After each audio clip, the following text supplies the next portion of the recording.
What's up, fellow nerds? This is John, nerding out with cards, and this will probably be the last video I do for, I don't know, about a month or so.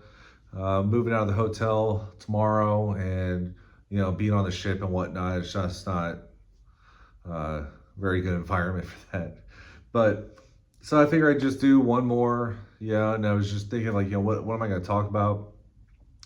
And so what I'm going to talk about is my Ken Boyer collection. But it's going to be kind of like multifaceted. It's not going to be like, oh, here's all the cards I have. Here in recent weeks, and especially here moving forward for, I don't know, probably the next 2 or 3 weeks, there's just going to be video after video after video about the National. And I mean, I'm not going, of course, but I still watch all the content. But an aspect of those national videos is like plans, and it's like, do you have a list? Do you not have a list and everything? So, me being the, just the nerd that I am, what am I doing here in the hotel is I was on a trading card database and really kind of coming up with like a list of cards that I kind of want for my Ken Boyer collection. I'm not trying to achieve 100% of all of his cards and everything, but yeah, just kind of going through trading card database year by year and be like, okay, these are the kind of cards I want to get of his moving forward. And so it's like, yeah, but part of what got me thinking about that was those national videos, right? So then, there's been videos, about, like the mid-progress review videos where it's like, okay, we're halfway through the year, or I mean, kind of past that point too, right? But then like goals moving forward, there's been a ton of content creators doing that. And so that kind of got me thinking along the lines with doing this list is like, what are the goals of my Ken Boyer collection moving forward? Now, obviously not for just this year, but just like overarching. But yeah, those videos kind of got me thinking about it. And then, what was it, yesterday or the day before yesterday, Rev Steve's cards. He shouted out my channel a couple times, but he's showing a bunch of cards from his Manny collection, which in my mind is just like my Ken Boyer collection is very much like his Manny collection, right? Started off kind of innocent, and then it just kind of grew and grew and grew and grew, and it is growing. Neither player in the Hall of Fame, which, as I go through this Ken Boyer stuff, I'm gonna touch on the Hall of Fame stuff. I'll save that, all that for then. So, but yeah, it was just like a combination of all these videos, and that's what gave me the idea of, I'm gonna talk about my Ken Boyer collection. I've shown Ken Boyer cards on my channels before, and I've made some commentary here and there within those videos, but I've never really like dedicated a video to Ken Boyer like I did for Ozzie Smith. I've done a few times, Yadier Molina, Stan Musial, even Red Shandy. So, like I said, what better time than now, right? So anyway, with Ken Boyer, and I've talked about this set in other videos, is back in '92, it was the 100th anniversary of the Cardinals.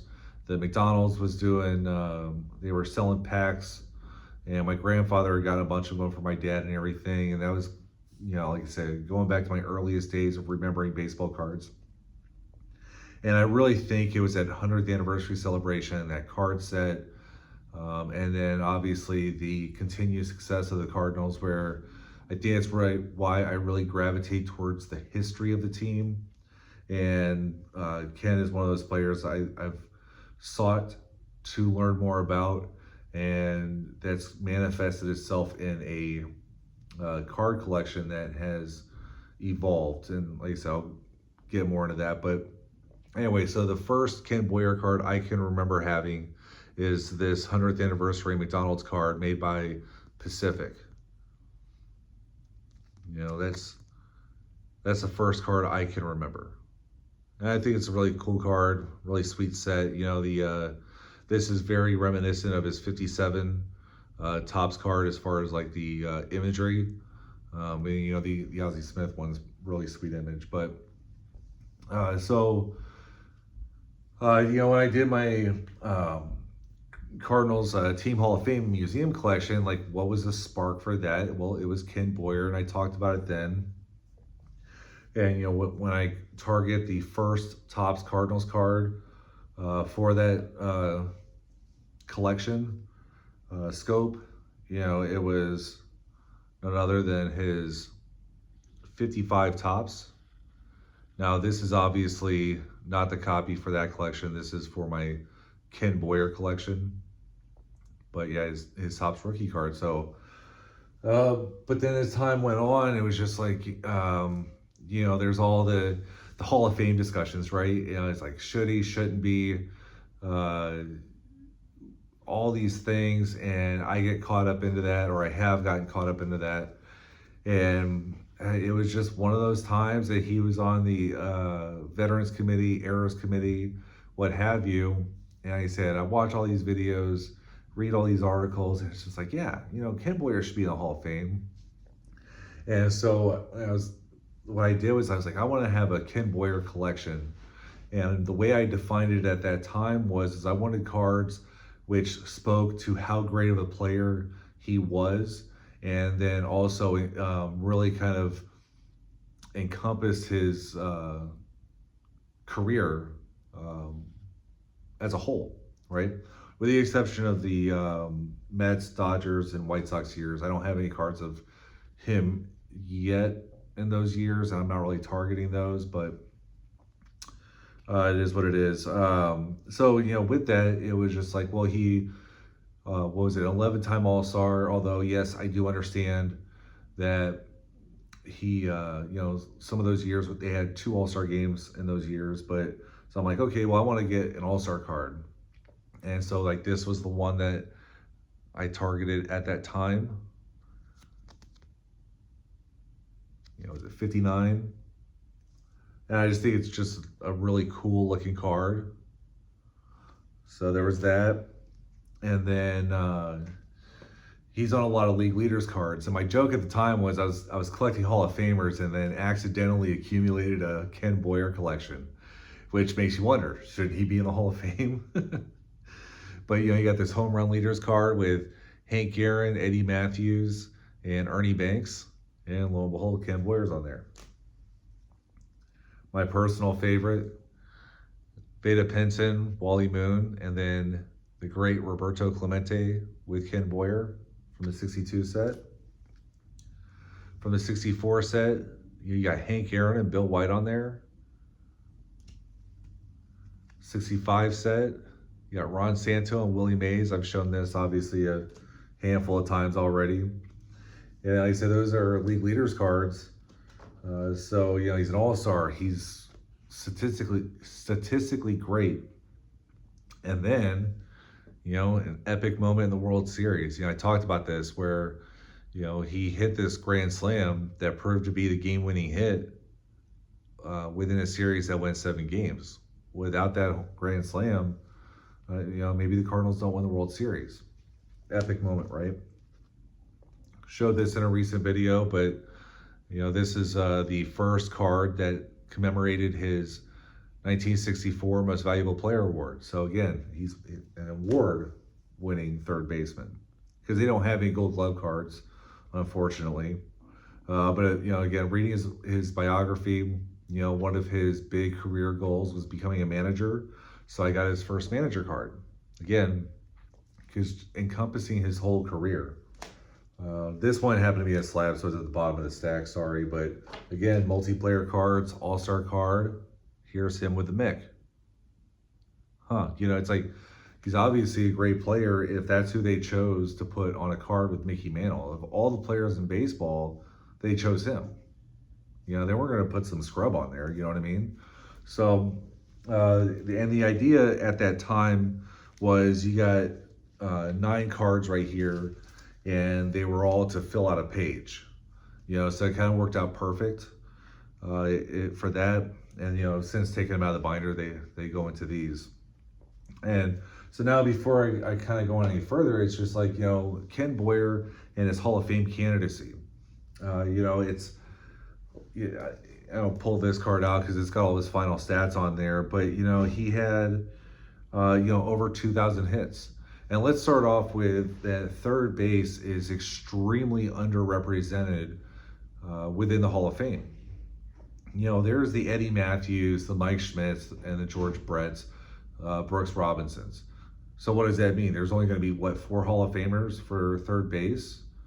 And it's just like, well, ever since Scott Rowland got in, people want to poo-poo on that, which I don't understand why we have to negatively speak about a Hall of Famer. It's just, they're in. It's just like, my joke is, you got this chart, right? You go to a medical office and it's like, okay, your pain, tell me where it is, and on a scale of 1 to 10, how bad it is. So it's like a Scott Rowland or a Harold Baines being in the Hall of Fame. Tell me where does it hurt you, and on a scale of 1 to 10, how bad does that hurt? That's just me being a jerk, but it's just like the players being in the Hall of Fame has no effect on you at all. So why have such strong feelings about it? I'll never understand. I'm sure other people will correct me, but that's all fine. So it's like, Ken Boyer had over 2,000 hits, 283 home runs, 282. And I was reading, at the time of his retirement, he had the second most home runs of all third basemen in Major League Baseball history. Now, he retired, in 66, 69, sorry. My bad. But, Major League Baseball had been going on for how long up to that point? And again, at the time of his retirement. Bear in mind, too, he also played at Sportsman's Park. If he had played at Wrigley Field like Ron Santo, he'd have a lot more home runs. These are just facts, okay? Because those counting stats matter, especially when when he was eligible on the ballot. WAR didn't exist at the time. But let's speak about WAR, right? He's got a 62 point whatever WAR, and there's obviously a ton of Hall of Famers that have less. There's the hardware too. He was a premier defensive third baseman in Major League Baseball. You had obviously Brooks Robinson dominating the American League, but shortly after the inception of the award, Ken Boyer started dominating. And actually I'll show a couple cards here first, but he was becoming a tremendous third baseman defensively. So, here's his 57 card, third base. Well, if you notice, his 58 card says outfield. That's because, and I read about this, they were jerking around with the roster, and his second season, they actually put him in the outfield because of his bat and his defense. They were like, oh, we can put him out there so that way they could try to get another bat at third base. That didn't work out so well. So then the following season, he's a third baseman again. But anyway, he won several Gold Glove awards. And I've seen some people try to say, oh, but his fielding percentage. And okay, it's called the hot corner for a reason. But look at the primitive hardware that they were using with those gloves back then compared to today's players. And then at the same time, one of the ways I think is a very good way to judge players that we've never watched before is go back and read about them. And yeah, there's books, but if you go back and try to find news articles about the players, some game day articles, this, that, whatever, but see how the sports writers and the people who actually were watching them play at that time were characterizing the players' play. And the people who actually got to watch Ken Boyer, they're the ones who were voting on him to be those award, to win those awards. They were the ones that were speaking about how great of a fielder he was. So Ken Boyer, in my mind, is definitively a great defensive third baseman. And then he was no slouch offensively either. He won awards. He was going to all-star games. He was among league leaders in all the Triple Crown statistics amongst other Hall of Famers, right? But then factor this too, and let me see if I can find a good card that shows up nicely. So we'll go back to this 59 card out. Hopefully you can see it. But you see that gap there in statistics? You know, because especially for players early on in their careers, they include minor league statistics, right? Because they need something to fill up the card. And it may be hard to read, but it's in military service. You know, we think of military service members, right? We're thinking like the World War II veterans. There's obviously the epic Ted Williams. And one of the things we always say, or you hear very often is, what if they hadn't lost those years? Now, there's some players that they're just so dominant, they overcome that narrative, you know? Now it's just like, you know, what could have been as far as just like all-time statistical leaders. You think of the Bob Fellers, you think of the Ted Williams. There are some players who kind of overcame that, Warren Spahn. But at the same time, you know, yeah, there are those players, but there's other players that, look, Ken Boyer amassed 62.7 WAR for his career. And he lost 2 seasons. And if you go on to Baseball Reference, I mean, there was a period of time where he was like a guaranteed 5 WAR player. So what if he had 10 more WAR? Now he's in the 70s. He averaged 28 home runs a year. And that includes his down years, like towards the end of his career when he was just a kind of a shell of himself. Add 56 home runs to his 282 home runs. He averaged about 170 hits a year. All right, so add 340 hits to his almost 2,200 hits that he had in his career. I mean, it's very different. So then how come Ken Boyer does not receive the benefit of he lost 2 years to military service as far as his baseball career goes? You know, he, and most notably, and like I said, I read about this, is those 2 years. He was in the minor leagues. And the thing is, going into the 1952 season, he was about to go to the highest level of minor league baseball. And forgive me, I forget how they classified. It is like D League or something. It's not the A, AA, AAA like we know today.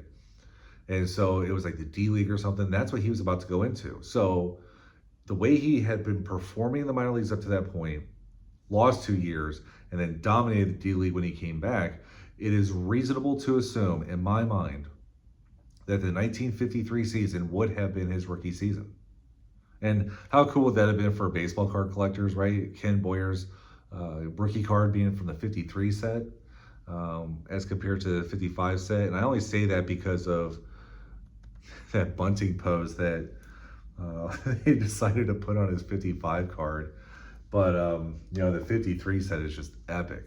And I think that would have been amazing. But again, you know, I think it is reasonable to assume that 1953 would have been his rookie season. You add 10 more WAR, 56 home runs, and 340 hits to his already, in my mind, Hall of Fame worthy statistics. Remember, he was second all time in home runs by third baseman at the time of his retirement. You know, it took the Greg Nettles, it took the Mike Schmidts, George Bretts to surpass him later on. But nobody really ever when you hear about Ken Boyer, nobody ever talks about those 2 lost years. And it's like, look at the back of a baseball card. But at the same time, you know, like I said, I did read that book. You know, his rookie season, he was 24 years old.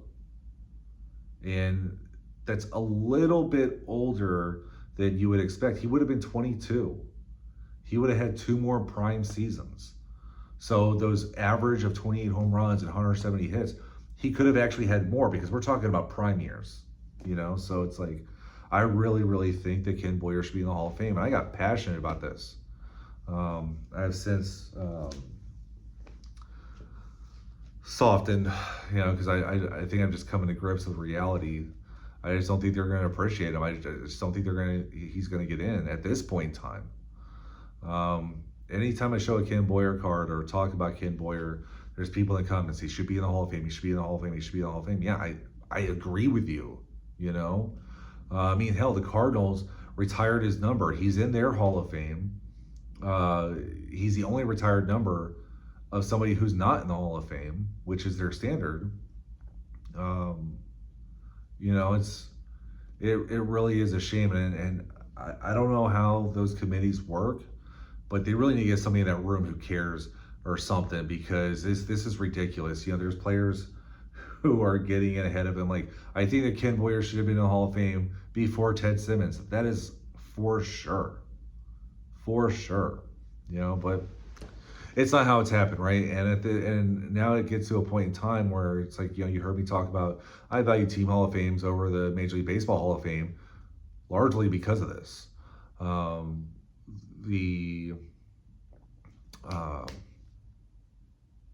What would Ken Boyer in the Major League Baseball Hall of Fame do for me? I guess it'd be kind of cool to say we're talking about a Hall of Famer. This card gets to be more valuable. What it really comes down to is his surviving family. That it would be great for them, you know. And I really think it would be great for the history of Major League Baseball to start recognizing some of these players that deserve it. I don't know, but on a personal level, I've just kind of stopped caring. My value of Major League Baseball Hall of Fame has gone down. Team Hall of Fame's way up. And it doesn't affect how much I like Ken Boyer, how much I like collecting his cards, how much I like learning more about his career. So it is what it is. But anyway, moving back to the cards, right? Enough ranting about what's wrong with Cooperstown. So I said, you know, the collection was meant to be kind of this and leave it at that, because you know how rabbit holes are, right? And I talked about this before, but you know, I get a couple of these Ken Boyer cards at a card show in Fairfield, California, where I met Greg and his dad. And so it's like, well, now what do I do? These don't really fit in my collection, right? I already have what I wanted, and then it just kind of rolled on from there. So then what do, right? You get a couple of these, you get a couple more, and then it's like, okay, well, I'll get his Topps run. Well, okay, I've done that. I'm not going to go and show in every single card, but I do have his Cardinals Topps run. Again, I don't have any cards of him on another team. But then, of course, yeah, I don't want to stop there. It was just like, man, that top stand-up looks bleeping awesome. You know, I see other collectors, you know, showing theirs of their favorite players, the Mays, the Banks, the Aarons, the Clementes. And it's like, well, there's Ken's. I got this from Greg Morris Cards. And so now I've gone outside of that, right? Because that's not a flagship Topps card. That's not a part of the basic Topps run, or at least it isn't in my mind. So then it's just like, well, now I have an avenue to kind of keep going. And let me see here. This set I think is awesome. But it's like, okay, well, I finished the Topps flagship set. And what about these, right? You got the 63 Fleer. You know, and that's a really cool card. Well, now because I have that, let's get the 1960 Leaf. And you can kind of see it's just like the definition of just kind of keeps expanding to where, you know, okay, the foreign issues. You saw my Vinny. You've seen my Opeachy. So now I'm getting into the foreign issues. And yeah, I've got some modern ones too. Like I said, this is very much more in lines of his greatness. Is the, like I said, his numbers retired by the Cardinals, and I've shown these before. And this commemorates that. And then this one, the 14's cut out. This one is the 14. And since I was getting those, and this was cheap, I like the look of this card, you know, because it's a kind of funny, legendary debut, but then on the back, it doesn't talk anything about his debut. It talks about his MVP season. It's kind of funny. So, you know, sprinkle in some modern, ultra modern Ken Boyer cards in my collection, where or I just think they look cool, but I don't have any of those on my checklist. So, yeah, like I said, it was kind of, I can't buy any baseball cards right now. Coming up on not being able to do any videos here soon. And so I got bored. I'm a nerd. And it's like, so what, at the end of the day, and I have 33 Ken Boyer cards now. And if I was able to accumulate every card I wanted on my checklist, because there's 44 cards on my checklist, and I kind of broke it down. 41 of them are playing days because there's some post-playing days ones. That's 75. Here's the O-Pee-Chee one. There's also a mini. I don't know why I didn't realize that, so I got to get the mini one too. Complete that trifecta. There's one more manager card from the 1980 set, so might as well get that. I can probably find it for 50 cents or something. I'll wait till I move back home and see that there. There's a 74 Laughlin card. I just think it looks cool. It's an all-star theme card, so I'll get that.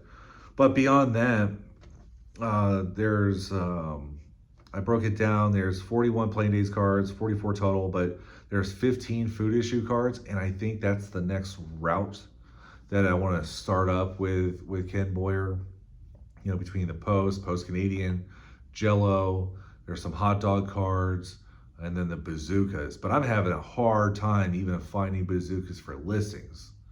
I don't know if that's something that maybe down the road, if I can get to some card shows or do some networking, but I'm having a hard time finding bazookas that aren't just absolutely like with paper loss on the front. I don't want that. I'm not a condition snob, but I like the whole image to be there. And then there's 5 more foreign issues. I'm not sure how realistic that is for me because they're the 1960 card with him and Mickey Mantle has a Venezuelan, and that's expensive. So I don't know. We'll see. But there's a few more O-Pee-Chees, a few more Venezuelans, and then he has a home run derby card. And I've seen one of those pop up while I was actively searching for it, and I was amazed at the cost of that card. So I don't know if that's realistic at all. But anyway, I'm not going to ramble on too much longer. This video is already almost a half hour. But yeah, I just kind of wanted to talk about my Ken Boyer collection. Like I said, the history, and like I said, the videos I've been watching lately, which kind of, I think all of them kind of have an influence and a piece into what I spoke about within this video. His Hall of Fame candidacy, and I'm sure there's things that maybe in my rant I forgot to mention that I'll regret later. But then again, like, my opinion doesn't matter. No sports writer, no Veterans Committee members ever gonna hear or care about what I gotta say anyway. So, but yeah, I'm sure there's gonna be comments. He should be in the Hall of Fame. I agree.